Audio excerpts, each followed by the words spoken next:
Pause करके start कराएं पूरा। ठीक है, चलो सुनो, देखो सबसे पहली बात ये क्या है, लीनियर इक्वेशन एंड दो वेरिएबल है। अब ऐसी इक्वेशन दी होगी और इस टाइप की कंडीशन बनती है, मतलब आपका a1/a2 b1/b2 के बराबर नहीं है, तो पहली चीज़ उसको बोलेंगे इंटरसेक्टिंग। लेकिन क्यों इंटरसेक्टिंग बोलेंगे, प्रतिच्छेदी क्यों बोलेंगे, क्योंकि उसका ग्राफ यहाँ पर जो दो हमारे पास वो होता है ना ग्राफ वाले वैल्यू आते हैं, हमने पहले सवाल में करा था, तो उसकी लाइन कुछ ऐसी बनेगी। मान लो पहले वाले की लाइन ऐसी बन रही है और दूसरे वाले की लाइन ऐसी बन रही है, तो वो कितनी बार कट कर रहे हैं, एक बार कट कर रहे हैं। और खास बात इंटरसेक्ट कर रहे हैं, कट रहे हैं, इसके लिए इसको बोलते हैं प्रतिच्छेदी या फिर इंटरसेक्टिंग। और एक ही बार कटते हैं, ओनली एक बार कटते हैं। कितनी बार, ओनली एक बार, तो उसको बोलेंगे हम यूनिक सॉल्यूशन। क्या बोलेंगे उसको, यूनिक सॉल्यूशन। यूनिक सॉल्यूशन को बोलते हैं अद्वितीय हल, अद्वितीय हल। तीसरी चीज़ बोलते हैं बेटा उसको हम, अब हमको सॉल्यूशन तो मिल ही रहा है, मिल रहा है सॉल्यूशन। अब सॉल्यूशन मिलता है तो हम उसको बोलते हैं कंसिस्टेंट या कॉन्सिस्टेंट बोल सकते हैं। कॉन्सिस्टेंट को हम बोलते हैं संगत। क्या बात समझ में आई इतनी प्यारी सी, पक्का, ठीक है। अब सुनिए, 2 सेकंड पॉज करना उसको। इंटरसेक्टिंग मतलब प्रतिच्छेदी, यूनिक सॉल्यूशन मतलब अद्वितीय हल, कॉन्सिस्टेंट मतलब संगत। क्यों हुआ, नहीं बेटा देखो क्या है, इक्वेशन नहीं होगी, मतलब ये, हाँ ये सही बोल रहे हो, इक्वेशन एक ही होगी। एक इक्वेशन के इतने सारे सॉल्यूशन, इस पर एक पिता के कितने बेटा हो सकते हैं, 3 भी हो सकते हैं, 4 भी हो सकते हैं, 5 भी हो सकते हैं, डिपेंड कर रहा है कि उनके मतलब उनके यहाँ पे कितने बच्चे हैं, है ना। तो इसी प्रकार से ये दो इक्वेशन है, इनको हम जब यहाँ पर लिखते हैं तो इनके जो वेरिएबल होते हैं या फिर ये कोफिशिएंट हो, सिर्फ वो कोफिशिएंट जो होते हैं इक्वल नहीं आते हैं। और इक्वल नहीं आते हैं तो क्यों नहीं आते हैं, क्योंकि वो इंटरसेक्टिंग होते हैं, मतलब उसका ग्राफ ऐसा बनता है। और अगर इंटरसेक्टिंग होते हैं तो उसी को क्या बोलते हैं हम, यूनिक सॉल्यूशन बोलते हैं। और अगर यूनिक सॉल्यूशन बोल दिया तो वही क्या होगा, कॉन्सिस्टेंट। और ये 3 चीज़ें हमसे एक साथ नहीं पूछेंगे, हमको एक चीज़ बतानी है। चलो अगली बात देखते हैं। मान लीजिए कि ऐसा नहीं हो, दूसरा हो क्या है कि a1/a2 के बराबर है लेकिन b1/b2 c1/c2 के बराबर, मतलब तीनों बराबर है। अगर तीनों इक्वल हो गए तो ऐसा ग्राफ बनेगा। तीनों इक्वल होंगे तो लाइन एक के ऊपर एक, ये पहले ग्राफ की लाइन और इसी के ऊपर दूसरे वाले ग्राफ की लाइन, एक के ऊपर एक लाइन है। मान लो ये पेन एक के ऊपर रख दें, स्केल एक के ऊपर एक रख दें, ठीक है। इसको बोलते हैं हम पहली चीज़ कोइंसिडेंट। क्या बोलते हैं, कोइंसिडेंट।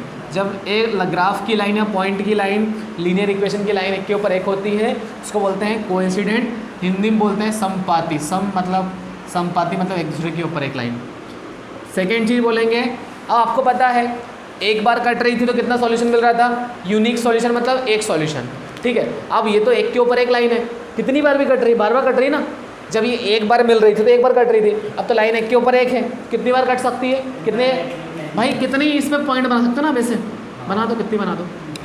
तो इसको बोलेंगे मैनी सॉल्यूशन या इन्फिनिटली मैनी सॉल्यूशन, दोनों सही है। मैनी सॉल्यूशन का मतलब भी वही होता है, इसका मतलब होता है अनेक हल होंगे। यस बेटा, ये आता है ऑब्जेक्टिव, इसलिए मैंने बताया, ठीक है। थर्ड चीज़ आपको पता है, अगर एक सॉल्यूशन मिले तो भी कॉन्सिस्टेंट, बहुत सारे सॉल्यूशन मिले तो भी क्या, कॉन्सिस्टेंट मतलब संगत। तो हम लिख देंगे कॉन्सिस्टेंट, ठीक है, मतलब संगत। चलिए अगली बात देखते हैं कि अगली बात क्या बोलते हैं इसको।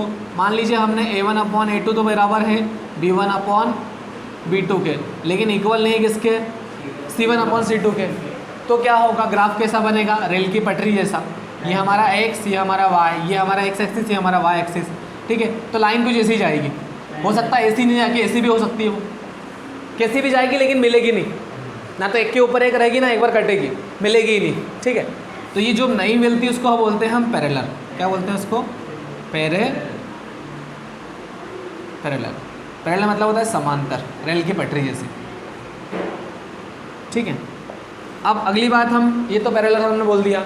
अब अगली जब लाइन मिलेगी नहीं, जैसे यहाँ पर लाइन मिल रही थी एक बार, तो एक यूनिक सॉल्यूशन, बार बार सॉल्यूशन मतलब बहुत सारे सॉल्यूशन, क्योंकि एक के ऊपर एक लाइन थी। अब यहाँ पे मिल ही नहीं रही है तो क्या बोलेंगे, नो सॉल्यूशन मतलब कोई हल नहीं होगा, कोई हल नहीं होगा, कोई सॉल्यूशन नहीं होगा, ठीक है। अगली बात करें, जब कोई सॉल्यूशन नहीं होगा तो कॉन्सिस्टेंट होंगे क्या, भाई सॉल्यूशन होता है तभी कॉन्सिस्टेंट होते हैं, मतलब इसको बोलेंगे inconsistent,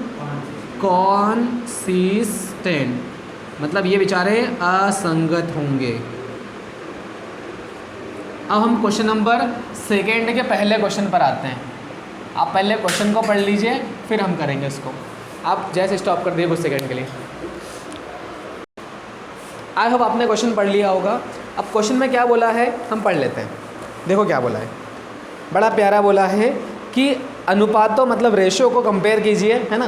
compare the ratios A1/A2, B1/B2, C1/C2 and बताइए कि भाई जो उनकी रेखाएं हैं, उनकी जो पॉइंट्स हैं वो क्या करते हैं, प्रतिच्छेद करते हैं मतलब इंटरसेक्ट करते हैं। इंटरसेक्ट मतलब इंटरसेक्टिंग करते हैं। संपाती है मतलब कोइंसिडेंट है या फिर समांतर है। ये तीन चीज़ें हमको दे के रखिए। तो हम पहले तो क्वेश्चन लिखेंगे। क्वेश्चन क्या है, क्वेश्चन है आपका क्वेश्चन नंबर सेकेंड का first 5x - 4y and plus में 8, यही है। और नीचे क्या लिखा है, ओके। क्या A1 B1 C1 की वैल्यू दिख रही है आपको? यहाँ पे दिख रही होगी, नहीं दिख रही तो दिखा देते हैं आपको कि A1 की वैल्यू कितनी है 5x नहीं ओनली 5। B1 की वैल्यू कितनी है -4। C1 की वैल्यू कितनी है 8 है, ठीक है। एंड A2 की वैल्यू कितनी है 7। B2 की वैल्यू कितनी है 6। C2 की वैल्यू कितनी है -9। चलिए अगर हम A1/A2 लिखें तो क्या होगा वो 5/7। B1/B2 लिखें तो क्या होगा -4/6। यहाँ पे 2 2 से कितना होता है 4, 2 3 से कितना होता है 6। यहाँ पे लिखेंगे -2/3। समझ में आया आपको कैसे हुआ? सेम टेबल से काटना चाहिए, अलग अलग टेबल से नहीं काटना है ना। अलग अलग टेबल से काटेंगे तो पाप लगेगा। आप पापी बनना चाहते हैं क्या?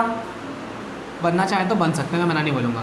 ऊपर क्या है C1/C2 कितना है 8 में -9, ठीक है, बहुत बढ़िया। अब मुझे बताइए ये वाला क्या इसके इक्वल है? नहीं। ये वाला क्या इसके इक्वल है? मतलब तीनों इक्वल नहीं है। और तीनों इक्वल किस में नहीं होते हैं? फर्स्ट वाले में नहीं होते हैं। मतलब कि हम लिखेंगे A1/A2 not equals to B1/B2। मतलब A1/A2 B1/B2 के बराबर नहीं है। तो हमको पता है कि वो क्या होगा, प्रतिच्छेदी होगा। तो हम बोलेंगे रेखाएं प्रतिच्छेदी होगी। लाइन्स विल बी, है ना, lines will be intersecting. Lines will be intersecting या पॉइंट्स विल बी इंटरसेक्ट, है ना। लाइन्स विल बी इंटरसेक्टिंग, है ना। रेखाएं क्या होगी? प्रतिच्छेदी होगी। इजी है। आप बोलेंगे सब 2 क्वेश्चन हम करके बताएंगे, तो मैं जितना कर नहीं सकता, उसको पॉज कर दीजिए आप।